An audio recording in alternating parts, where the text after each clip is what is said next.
Clan War League for the November season is around the corner, and to have you well prepared, I will show you bases for Town Hall 10 up to Town Hall 15, which are specifically made to set you up for success in the upcoming Clan War Leagues. And with that, welcome to another video, and base links are as always down in the description. I'll show you the clan castles which work best with the bases in the video. So let's start with the first base. Let's start things off with Town Hall 10. And here we have this wonderful diamond base. As you can see, all spring traps as well as all Tesla are on the opposite side of the heroes, mainly to counter kill squads coming in from the 6 o'clock side with either a Lalo as a backhand or Hawks.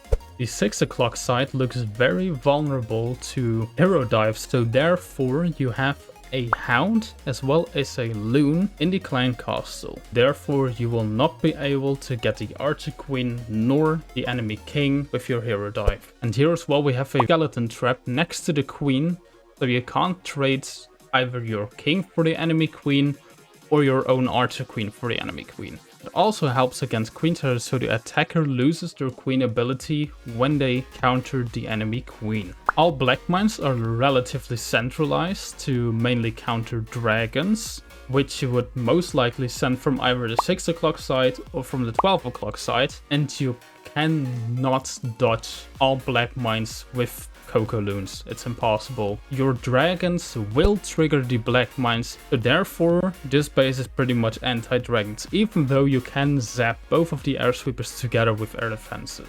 A very obvious approach would be that you zap out both sweepers together with the air defenses and then send in your dragons from the town hall side. You still have the Archer Queen back and you still have that ground expo as well as the Lava Loon clan castle, and your heroes will not get enough in the backend for the attack strategy to work in this base. So therefore very nice base here to use as a Town Hall 10, and it will probably also defend some attacks from Town Hall 11 players.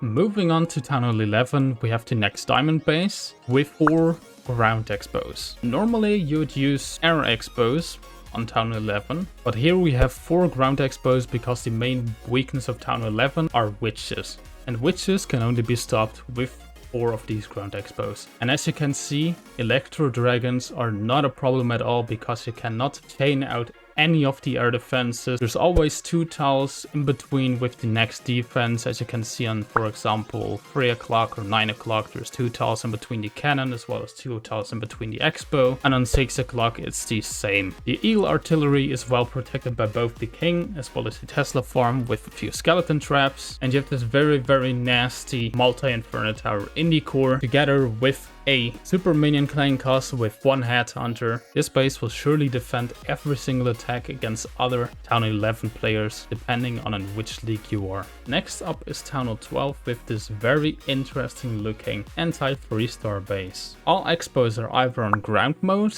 or are relatively far outside, mainly to counter flame flingers, which are very strong on Town Hall 12. The eagle artillery is protected by a lot of giant bombs as well as the mortar, so it looks like a flame flinger could get a ton of value at 6 o'clock and could be able to reach the eagle artillery, but this is baited and a lot of attackers will surely take this bait. All spring traps are placed against headhunters at both 6 o'clock as well as 9 o'clock to protect either the King or the Queen, because, well, Queen turret hybrid is not a problem on this base because there is just not much value you can charge. You can charge either the Town Hall, and you will not be able to get anything more than just the Town Hall NTCC, or you can charge a 6 o'clock inside the Eagle, and you will not be able to get more than the Eagle. And in every instance you have to send in your hybrid through all 3 multi-inferno towers, which is just way too much for the hybrid to work. Let's continue with Town Hall 13. And on Town Hall 13, your 2 main concerns will be Wingshot hybrid, as well as to defend any sort of air spam with Electro Dragons, with Inferno Dragons, and this base does it all.